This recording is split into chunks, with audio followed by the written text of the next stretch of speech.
WCW. A kid named, he's been on the NWO pay-per-view. I can't think of his name. Jeff Katz. Okay, yeah. From Detroit. Yeah. They did like a radio show. It was just a Mark at that time. Yeah. Had called me. And don't get me wrong, I'm not saying Mark like a bad word, okay, because I'm still a Mark. He called me, said, that they are interested in all this. I went, yeah, okay, click. Yeah. I said, yeah, thank you very much, but until they call me, it's like you have a 16-year-old kid calling you, telling you. Yeah, well, yeah, that's really nice. I hope so. Yeah. Hang the phone. Well, then he called back, and he gave me Zane Breslov's number. I'll give Zane a call. I said, I'll get right on it. Well, then Zane actually called me and said, are you under contract to anybody? I said, no. And he goes, well, Eric will be calling you tomorrow. He wants to talk to you. I went, sure. Yeah. Well, then Eric Bischoff did call me. And, he was sort of a dick on the phone. Really? At first he was. He Yeah. actually was on it. That was my first impression. I thought, what a dick. Yeah. And he said, we will fly you down once you try out, blah, blah, blah. So at the time, this was in July. And I said, okay. So flew down and tried out for them. I spoke to Eric himself. He seemed very impressed. But, the impression I got from them was, because I'll answer your question, Nick. I know already, why did you choose Vince McMahon over I flew down there. If I had not spoken to Sandy Scott, I wouldn't have known how to get from the airport to downtown to the Omni. Luckily, I knew that there was a train there that took you there because I'd spoken to Sandy Scott. Got on the train myself, took myself down there to the Omni, checked into the hotel, was there. It's ironic you're at the Omni when you were saying before you saw Dusty Rhodes wrestle at the Omni. I know. Yeah. I had a hard on the whole time. Yeah. So I'm in there. In the hotel, walk around, eat, blah blah blah. The WCW office right down there. I don't. Nobody's called me, nobody, nothing. All right.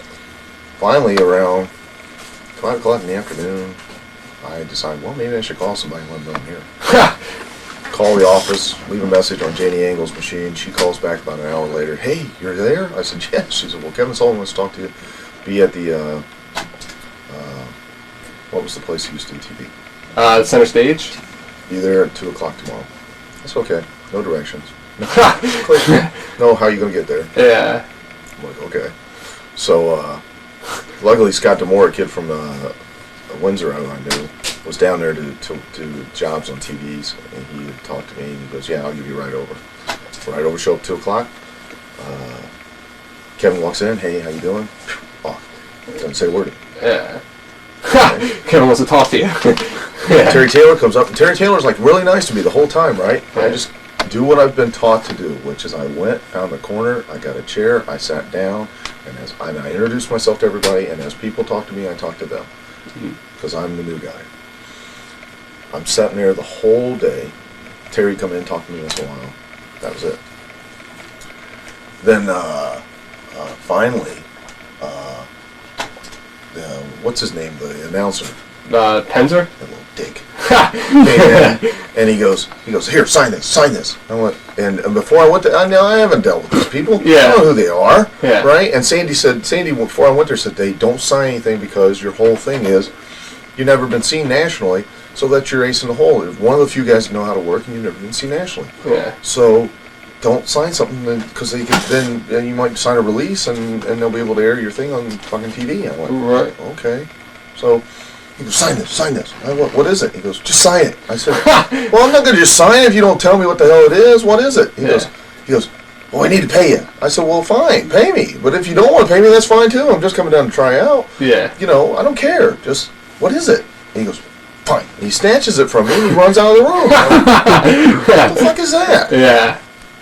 So I'm sitting there confused, right? Yeah. Well, then Terry and Kevin Sullivan come back, and I'm thinking, okay, obviously something's going on. Must be some heat. Oh, me and heat, what a shock. Because they're both coming to me. Yeah. So they're like, is there a problem? I said, no. Is there, what is something wrong? And he goes, well, Dave Penzer just said you don't want to sign this. And I said, well, I don't know what it is. Yeah. What is it that I'm signing? And Kevin goes, oh, we just need you to sign this, release so we can pay you for you to, try out, and that's it. And I said, well, that's all I needed to know was what it was, and then I'll be glad to sign it. So I signed it. Yeah. And but then I think Kevin kind of got the wrong impression that probably thought that I was a some kind of dick or A something. hard ass. Yeah, or something like that. I know that people. I've been told that I come across like that anyway. So. Yeah. So, went and had the tryout match. Flair comes up. Hey, brother, great match. Wonderful, this and that. A couple other guys did too. And then I go in and talk to Eric Bischoff for about 20 minutes. He said, well, we're going to bring you back, make you an offer after I have my pay-per-view. I said, great. Yeah. Let me know. I said, and I said, just so you know, I said, that Jim Ross has been talking to me, and he says, you owe it to yourself and your family. He was very nice. He was very, very professional. You owe it to yourself and your family to check both things out. I said, well, I don't know if the other thing's going to even be an option. I said, I'm not trying to play both against the middle, anything like that. I'm just trying to make you aware. And I said, please understand, too, this is what I've been working for all my life, but I have to finish my obligations for Cornette, too, before, we can do it. Oh, but I was very upfront. I don't bullshit nobody. No problem at all. Well, then I find out that Terry Taylor's like ripping my ass on his hotline about, I came in with a big attitude. That's right. And I don't love the business and this and all that crap. Like, what is he talking about? Yeah. Where did this come from? This is the only guy that would actually talk to me that day. Now he's turned on me like a pit bull. What the fuck's going on? Yeah. Well, then that same week I got back, Jim Ross calls me on Wednesday. He says, hey, we want to, Vince wants to meet with you, blah, blah, blah. Fly you up on Friday. I said, okay. Flies me up. Now, the difference between how Vince markets his company to you and how Bischoff's like night and day.